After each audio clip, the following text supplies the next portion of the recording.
Alright, we're going to be using Celtx today, so a quick little tutorial on how to get going and make sure you get the right things in there.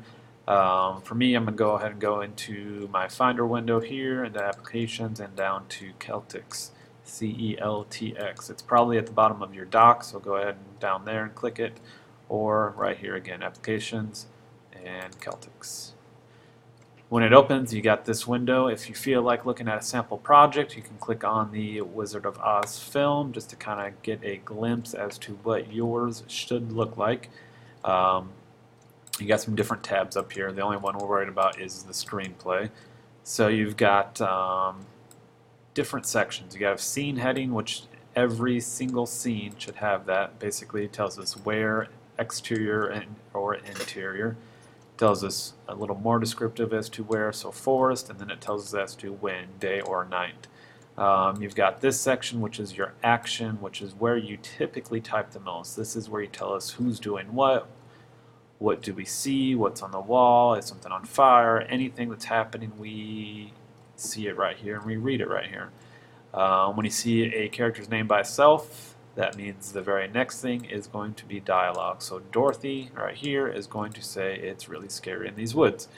So this is just a sample script. Feel free to skim through it to kind of get some ideas, but I'm going to go ahead and close that. Don't save, and I guess I'll reopen it real quick. And we're going to make a film. So I'm going to double click here, and here is a blank film. So very quickly, just so you have an understanding of what's going on, you are going to start with the scene heading. You've got these different categories here. Some of them you really don't need to use. We're going to start with the scene heading. With you guys, for this project, you're either going to start in the studio for your interview, or you're going to start wherever the story is going to begin. So let's say, for instance, we're going to start in the studio. So it's going to be interior, INT, studio, and day. From there, action. For this project that you are making, this is going to be more of a documentary. I don't need a lot of information here for the action. Just say, type yourself in the third person. So, Mr. Cruz is giving an interview. I really don't care about what's going on around him, me, whoever it is. From there, we need the character, which would be me, followed by the dialogue, which is what I'm saying. You know, the first day of school was interesting. From there, I would keep telling the story.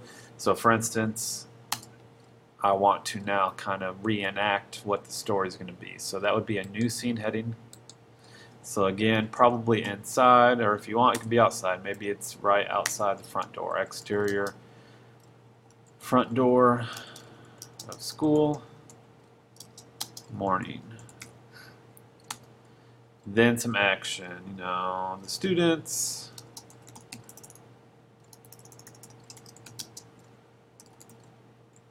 we're walking into the building. One student was running very fast until they hit the door. Go ahead and write in present tense. The students are walking into the building. The student is running very fast until they hit the door.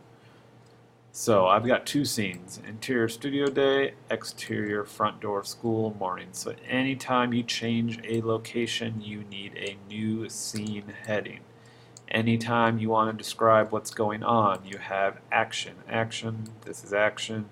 This is also action.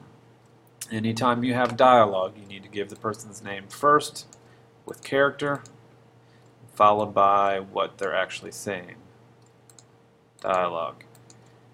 You should have about a page to a page and a half for this first project. From there on, just keep working, and if you have any questions, let me know.